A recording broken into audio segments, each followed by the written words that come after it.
Hi అండి. Welcome back to my channel ఆహా వంటిల్లు. ఎండు బొమ్మిడీలతో కర్రీ చేసి చూపిస్తున్నాను, చూసేయండి. స్మెల్ అనే కానీ చాలా అంటే చాలా టేస్టీగా ఉంటుందండి కూర. ఇంకా స్మెల్ నచ్చని వాళ్ళు ఈ కూర పెట్టి చూడండి ఒకసారి. లొట్టలు వేసుకుంటే తింటారనమాట, అంత బాగా కుదురుతుందండి.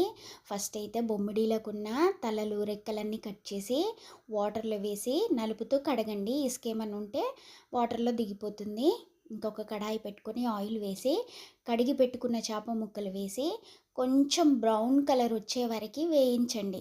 నిదానంగా వేయించండి, ఎక్కువ మంట మీద వేయించొద్దు, మాడతాయి, లేకపోతే ఒగరు వచ్చేస్తుంది కూర అంతా. సో జాగ్రత్తగా చూసుకుంటూ చెయ్యండి. ఇలా వేగిన చేప ముక్కల్ని ఒక ప్లేట్లో పక్కన తీసి పెట్టేసుకోండి. తర్వాత అదే ఆయిల్లో ఆనియన్స్ వేసి కొంచెం వేగనివ్వండి. వేగాక ముందు వేయించి పెట్టుకున్న చేప ముక్కలు కూడా ఆనియన్స్లో వేసి కలిపి వేయించండి.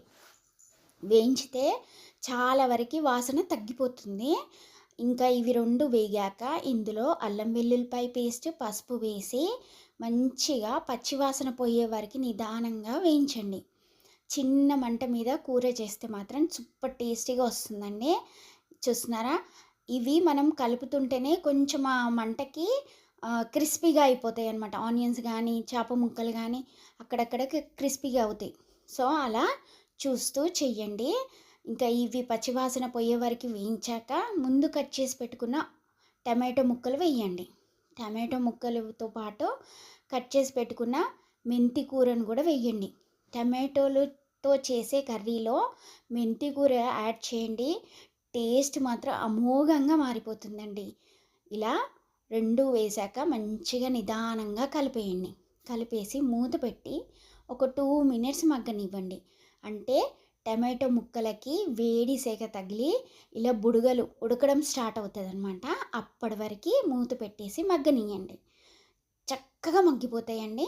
ఒక 2 మినిట్స్ మగ్గాక ఇందులో ఒకసారి కలిపేసుకొని మన టేస్ట్కి తగ్గట్టుగా సాల్ట్ వేసేసేయండి.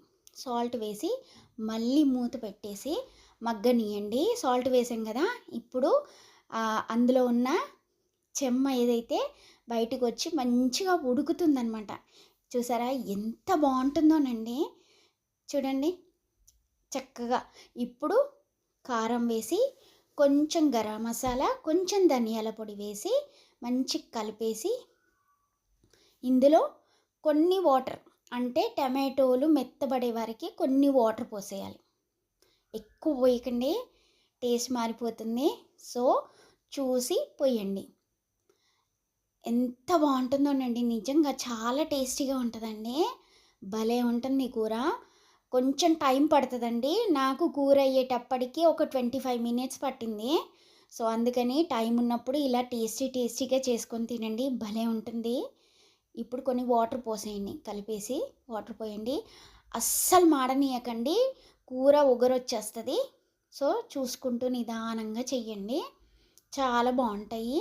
నేను చాలా వరకు కర్రీస్ ఫాస్ట్గా అయిపోయేలాగా చూపిస్తాను. కొన్ని మాత్రం కూరలు టైం స్పెండ్ చేసి చేస్తానండి, చాలా బాగుంటాయి అన్నమాట.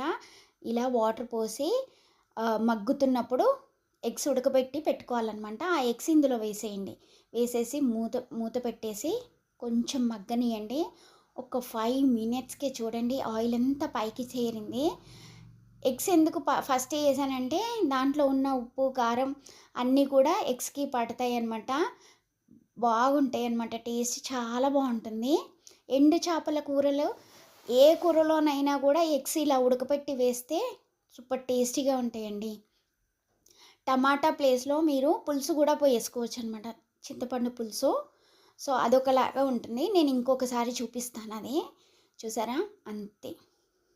ఇంకా కొంచెం మగ్గనివ్వాలన్నమాట. ఆ గ్రేవీ అంతా ఇంకొంచెం దగ్గర పడితే కూర బాగుంటుంది.